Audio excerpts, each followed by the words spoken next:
should come on podcast. But you mentioned something on there with a top tip, actually, which you touched on. And I'd like to go into it about one of the most important things is choosing who you work with, and particularly your business partner. We both actually, he was getting a wedding ring for his wife in Birmingham, and he was getting made, and we both sat down for lunch, and I was like, look, I'm going to start my own business. And he was like, well, I wanted to start my own business. And he come up with a rubbish idea, and I was like, I can go away.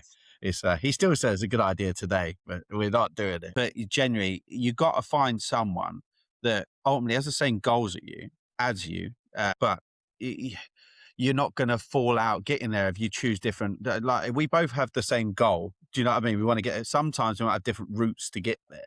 So, and that sometimes causes friction, but you got to be able to disagree agreeably as of such. And you've got to have the person that complements your skill sets. I can talk to customers, suppliers, and I really enjoy that part of the business. He would not want to do this. This would be his worst nightmare. I would make him step out of his comfort zone and do it, but it'd be like, yes, yeah, we're just very different people, and it works. If anyone in my industry sees us as a pairing, they basically like, we can see why you're doing okay, because his skill set complements my skill set, and my skill set complements his. And sometimes you just need that person as well that's going to kick you when you need kicking, give you a little hug when you need a hug, to just say, no, you're doing all right, don't worry about it, like, you've made a mistake, you don't worry, we can move on.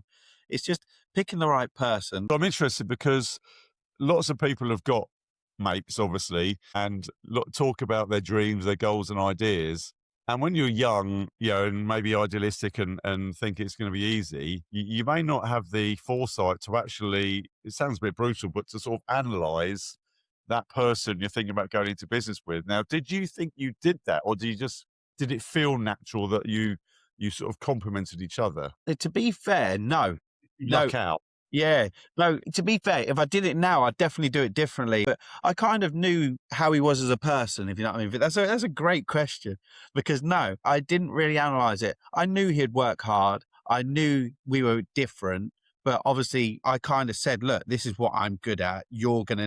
When we first started, right?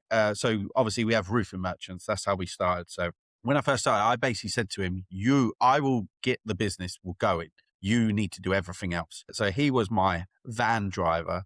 Then he did his lorry license. So he was my high-up driver. Then he was my yardman. Then he was my office. Then he was my admin. He did everything. But that gave him such a well-rounded vision of the business. Now he kind of knows everyone's role, like better than myself, probably.